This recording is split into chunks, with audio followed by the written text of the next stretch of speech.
안녕하세요, 리바이버입니다. 이번 영상은 소렌토 녹 발생 이슈 영상 2탄입니다.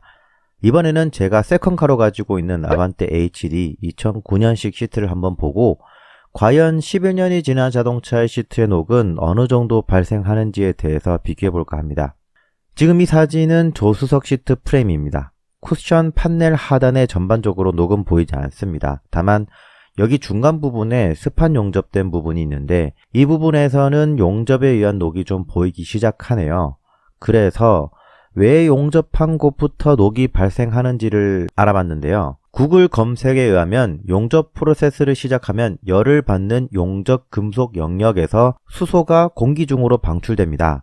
이 수소는 공기 중의 산소 및 수분과 상호작용하여 조기산화 효과를 생성합니다. 그래서 다른 부분보다 부식이 더 빨리 일어나는 거죠. 현기차라서 그런 거다 라고 하면 더 좋아하시겠지만 이건 화학적인 작용이기 때문에 수입차도 그렇고 자동차뿐만 아니라 선박이나 모든 금속 용접은 똑같이 적용되는 겁니다. 그리고 조수석 시트는 그것을 제외하면 녹은 크게 보이지 않습니다. 우측 상단의 너트에도 녹이 보이긴 하지만 너트 전체가 녹이 발생한 게 아니라 표면에만 조금 보입니다. 자, 다음은 운전석입니다. 운전석도 조수석과 크게 다르지는 않습니다. 그런데 여기 보시면 약간의 물에 튄 것과 같은 흔적도 보이죠? 이건 제 생각에 비가 왔을 때 빗물이 튀었을 가능성이 높은 것 같아요. 그 이유는 녹이 발생한 면적이 보통 일반적으로는 녹은 가루처럼 아주 작게 생기면서 그 영역이 스프레이처럼 퍼지는 게 정상이거든요. 그런데 이 부분은 물이 튄 것처럼 면적이 상대적으로 크기도 하거니와 발생 부위가 굉장히 국부적으로 있죠. 아주 불규칙적인 부위에 여러 곳 있습니다. 다만 여기 가운데 부분에서는 전반적으로 녹이 올라오고 있는 모습입니다. 자, 다음으로 브레이크 페달의 경우에는 굉장히 깨끗하죠. 브레이크 페달을 고정하는 마운팅 브라켓을 확대해 보면 모서리 부분에 녹이 조금 보이는 것을 제외하면 아주 깨끗합니다. 다만 조향축 아래쪽부터 녹이 좀 많이 발생하는 것을 보실 수 있겠습니다.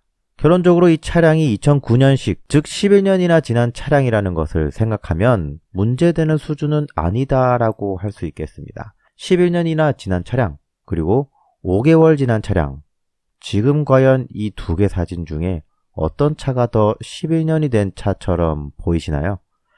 지금 누가 봐도 이 차는 절대 구매한 지 5개월이 된 차로 보기 어려울 것 같습니다. 이번 문제에 대해서 좀 핵심을 짚어드리자면 시트 협력업체라고 하시는 분이 오토포스트와의 통화에서 문제의 논점을 흐려놨어요. 이번에 문제된 것은 시트만 문제가 된 것이 아니라 브레이크 페달 쪽에도 심각한 녹이 발생했어요. 그런데 해당 영상에서는 마치 시트가 제대로 방청 작업을 못해서 나가는 경우도 있다라고 하시고 있거든요. 결국 논점을 흐려놓은 거죠. 이번 이슈의 논점은 차량 내부 부품 중 시트만이 아닌 다른 부품에서도 동시에 심각한 녹이 발생했다는 거고, 결론적으로 방청 작업을 했다 안 했다의 문제가 아니라 다른 것이 원인일 가능성이 높다는 겁니다.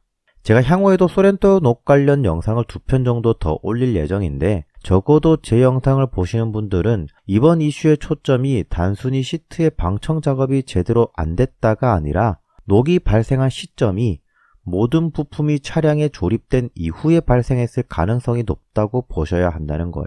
왜냐? 시트 프레임에서만 녹이 발생한 게 아니니까요. 자, 그럼 이번 영상은 여기까지 마치겠습니다. 저는 지금까지 리바이버였습니다. 감사합니다.